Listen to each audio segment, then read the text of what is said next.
সৰুৰে পৰা যিটো কথা বিশ্বাস কৰি আহিছিলোঁ, যিটো ধাৰণা শুদ্ধ বুলি ভাবি আহিছিলোঁ, সেই কথাটো ভুল বুলি জানিবৰ কাৰণে জীৱনৰ 40টা বছৰ পাৰ হ'ল। আৰু এই 40টা বছৰৰ পিছৰ পৰা জীৱনটো প্ৰকৃততে কি হয় সেইখিনি চাবৰ কাৰণে আৰু বহুকেইটা বছৰ পাৰ হ'ল। এতিয়া লাহে লাহে 50ৰ ওচৰ চাপিছেহি। সৰুৰে পৰাই দুটামান কথা শুনি শুনি কাণ ঘোলা হৈ গৈছিলে। সেইকেইটা হৈছে ডক্তৰ বা ইঞ্জিনিয়াৰ, আৰু হয়তো কোনোবাই বেলেগো কিবা ক'ব পাৰে। এইকেইটা কথা সৰুৰে পৰা পঢ়া সময়ৰ পৰা, স্কুলৰে পৰা শুনি শুনি শুনি শুনি কাণ ঘোলাই গৈছিলে যে ডক্তৰ হ'ব লাগে, নহ'লে ইঞ্জিনিয়াৰ হ'ব লাগে। কিয় হ'ব লাগে? ডক্তৰ বা ইঞ্জিনিয়াৰ হ'লেহে ডাঙৰ মানুহ হ'ব পাৰিব। ডাঙৰ মানুহ অৰ্থটো কেনেকুৱা? বহুত টকা। মানুহে ডাঙৰ মানুহ বুলি ভাবিব, মানুহে হাত তালি মাৰিব। সেনেকৈ গৈ এদিন ইঞ্জিনিয়াৰ হৈছিলোঁ। অৱশ্যে এই কথাটো সকলোৰে লগত নহয়, ব্যতিক্ৰমো আছে, কিন্তু মোৰ নিচিনা বহুতৰে ক্ষেত্ৰত এই কথাটো প্ৰযোজ্য। এতিয়া কথা হ'ল, আমি সেনেকুৱা এটা কিবা ভাবি ল'লেই আমি জীৱনটো সফল হয় নেকি? যদি বহুত টকা থাকে বা বহুত খ্যাতি যশো থাকে, যদি মনত শান্তি নাথাকে, মনলৈ প্ৰকৃত সুখ নাহে, তেতিয়াহ'লে আমি নিজৰ জীৱনটো সফল বুলি ক'ব পাৰিম ন? ডাঙৰ মানুহ হোৱাৰ আগতে প্ৰথমতে আমি মানুহ কি সেই বস্তুটো প্ৰথমতে শিকিব লাগে। আমি যদি ভীমৰ গদাডাল ঘূৰাবলৈ বিচাৰোঁ, ভীমৰ শক্তি নোহোৱাকৈ, তেতিয়াহ'লে সেই গদাডালেই আমাক হেঁচা মাৰি ধৰিব। সেনেকৈয়ে বহুত টকা থকা মানুহ, বহুত খ্যাতি যশ থকা মানুহো মানসিক অশান্তিত আজি জীয়াই আছে। বহুতে হয়তো ডিপ্ৰেশ্যনত গুচি গৈছে। টেনশ্যন, ফ্ৰাষ্ট্ৰেশ্যন, এনজাইটি, মনৰ শান্তি নাই, মনত সুখ নাই। আজি বৰ্তমান সময়ৰ সমাজৰ এখন প্ৰতিচ্ছবি। সুসংস্কাৰ কেনেকৈ গঢ় লৈ উঠিব পাৰে, জীৱনৰ লক্ষ্য কেনেকৈ নিৰ্ধাৰণ কৰিব পাৰে, কি কৰিলে জীৱনত প্ৰকৃত সফলতা আহিব, সেই কথাখিনি বা সেই পথটো দেখুৱাব পৰা কোনো মানুহ সেই সময়ত পোৱা নাছিল।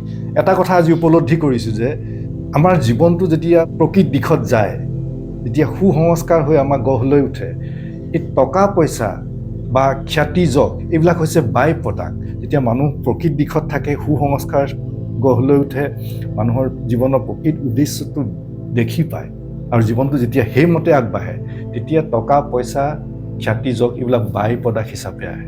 আৰু সেই কথাবিলাক সৰুৰে পৰা জানিলে জীৱনৰ প্ৰকৃত দিশটো বিচাৰি পোৱা যায়, জীৱনৰ প্ৰকৃত উদ্দেশ্য বিচাৰি পোৱা যায়, আৰু কোন পথেৰে কাৰ্য কৰিলে আমি জীৱনৰ প্ৰকৃত দিশত আগবাঢ়িব পাৰিম সেই কথাখিনি বুজিব পৰা যায়।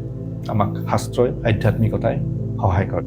আৰু যেতিয়া আধ্যাত্মিক শাস্ত্ৰৰ কথা কোৱা হয়, শাস্ত্ৰ পঢ়িবলৈ হাক দিয়া হয়, এই নপঢ়িবি সেইবিলাক পঢ়িলে মানুহ ঘৰ দুৱাৰ এৰি সন্ন্যাসী হৈ গুচি যায়। আৰু বৰ্তমান সময়ত দেখা যায় যে সেনেকুৱা বহুত মানুহ, বহুত উঠি অহা নতুন প্ৰজন্মৰ ব্যক্তিয়ে বহুত টকা পইচা অৰ্জন কৰি থকাৰ পিছতো বা তথাকথিত ডাঙৰ মানুহ বুলি স্বীকৃতি পোৱাৰ পিছতো সেই গোটেইবিলাক এৰি থৈ সন্ন্যাসীলৈ ৰূপান্তৰিত হয়। কিয়? সেই কিয়টোত এটা ডাঙৰ কথা লুকাই থাকে। প্ৰথম কথা হ'ল মনৰ শান্তি, মনৰ প্ৰকৃত সুখ, আৰু দ্বিতীয় কথা হ'ল সীমাৰ পৰা অসীমলৈ যোৱা, যি এনলাইটেনমেণ্ট বা ঈশ্বৰ প্ৰাপ্তি বা যোনে যি নকওক লাগে, নিৰ্ভানা যিয়ে নকওক লাগে, সেই সীমাৰ পৰা অসীমলৈ গতি কৰা। কিন্তু সন্ন্যাস হৈছে এটা মনৰ অৱস্থা। তাত আমি বাহিৰত যিয়েই নিপিন্ধো লাগে, যিয়েই নকৰোঁ লাগে, সন্ন্যাস হৈছে এটা মনৰ অৱস্থা, মাইণ্ড অফ এ মংক। আৰু আধ্যাত্মিক শিক্ষাই আমাক জীৱনটোৰ প্ৰকৃত উদ্দেশ্য, প্ৰকৃত সত্যটো বুজাত সহায় কৰে। এই কথাখিনি জীৱনৰ পথটো আমাৰ আগত দাঙি ধৰে, আৰু কোন পথে গ'লে আমি জীৱনৰ সঠিক দিশত আগবাঢ়িব পাৰিম সেই পথটো আমাক দাঙি ধৰে। এই কথাখিনিৰ লগত বা আধ্যাত্মিক শিক্ষাৰ লগত ধনী দুখীয়া বা ৰজা হোৱা প্ৰজা হোৱা এই কথাখিনি প্ৰযোজ্য নহয়, কাৰণ এই অৱস্থাটো এটা সম্পূৰ্ণ মনৰ অৱস্থা, বাহ্যিকতা নহয়। ই এনেকুৱা এটা মনৰ অৱস্থা যিটো মন ভয়ৰ পৰা সম্পূৰ্ণৰূপে মুক্ত। অহংকাৰ একেবাৰে শূন্য। অহংকাৰটো একেবাৰে শূন্য কৰাটো একেদিনাখনে সম্ভৱ নহয়, কিন্তু যেতিয়া লাহে লাহে অহংকাৰটো নোহোৱা হৈ আহে, তেতিয়া মানুহৰ জীৱনৰ দিশটো প্ৰকৃত দিশত আগবাঢ়ে। অহংকাৰটো নোহোৱা কৰিবলৈ হ'লে আমাৰ প্ৰকৃত পৰিচয়, যি প্ৰকৃত পৰিচয়, এই ক্ষুদ্ৰ শৰীৰটোতকৈ আমি এটা বহু বিশাল পৰম তত্ত্বৰ লগত যে আমি অভিন্ন নহয়, সেই কথাটো যেতিয়া আমি বুজিবলৈ আৰম্ভ কৰোঁ, তেতিয়াহে এই আমাৰ ক্ষুদ্ৰ অহংকাৰটো লাহে লাহে নোহোৱা হৈ আহে। সন্ন্যাসীৰ মনটোৰ সেনেকুৱা অৱস্থা, প্ৰকৃত সন্ন্যাসী অহংকাৰৰ পৰা মুক্ত, ভয়ৰ পৰা মুক্ত, অন্তৰত প্ৰেম, দয়া, সমদৃষ্টি, ৰেজৰ চাৰ্প ফ'কাছ, ধ্যান একে জেগাতে কেন্দ্ৰিত কৰিব পৰা ক্ষমতা।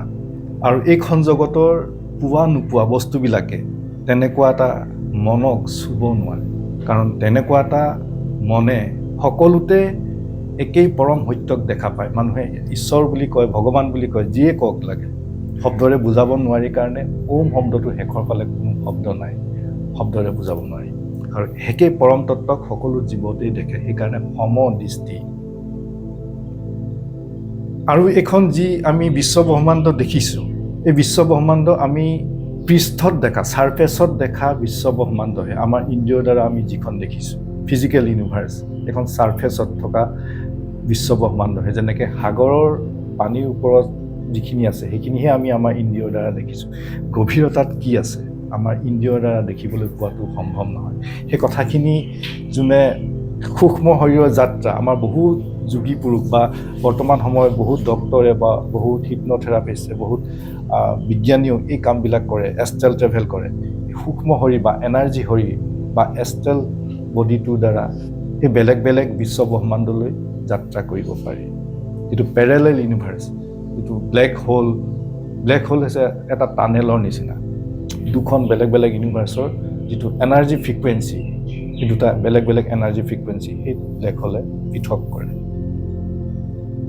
আৰু আমাৰ এই স্থূল শৰীৰ আৰু আমাৰ সূক্ষ্ম শৰীৰ বা এষ্ট্ৰেল বডি, এই দুইটা বডি মূলতে চলাই থাকে আমাৰ মনটোৱে। সেইকাৰণে আমাৰ মনক সংস্কাৰ দিয়া কথাটো কোৱা হয়, মনটো পবিত্ৰ কৰাৰ কথা কোৱা হয়, মনটো বিশুদ্ধ কৰাৰ কথা কোৱা হয়, তামগুণ, ৰজগুণ, সতগুণৰ কথা কোৱা হয়, মেডিটেশ্যনৰ কথা কোৱা হয়, ধ্যানৰ কথা কোৱা হয়।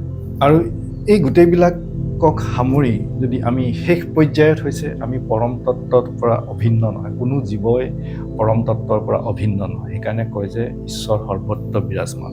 এই কথাবিলাক অধ্যয়ন কৰিলে মনটো লাহে লাহে স্থিৰ হৈ আহিলে এই কথাবিলাক প্ৰথম অৱস্থাত পৰোক্ষভাৱে বুজিব পাৰি, আৰু শেষ পৰ্যায়ত এই কথাখিনি উপলব্ধি কৰিব পাৰি, যেতিয়া 3 গুণ অতিক্ৰমি যায় যে আমি একেই পৰম পিতাৰে পৰম তত্ত্বৰে সন্তান। আমি ভিন ভিন দেখিছোঁ ইন্দ্ৰিয়দি চাবলৈ চেষ্টা কৰাৰ কাৰণে, আমি সত্য বিচাৰ কৰা নাই। আৰু যেতিয়া সেই কথাখিনি আমি বিচাৰ কৰিবলৈ চেষ্টা কৰোঁ, বুজি পোৱাটো বহুত ডাঙৰ কথা নহয়। বাকী নিজেই বিচাৰ কৰি চাব নিজৰ অভিজ্ঞতা, অনুভৱ, অনুভূতিৰ লগত।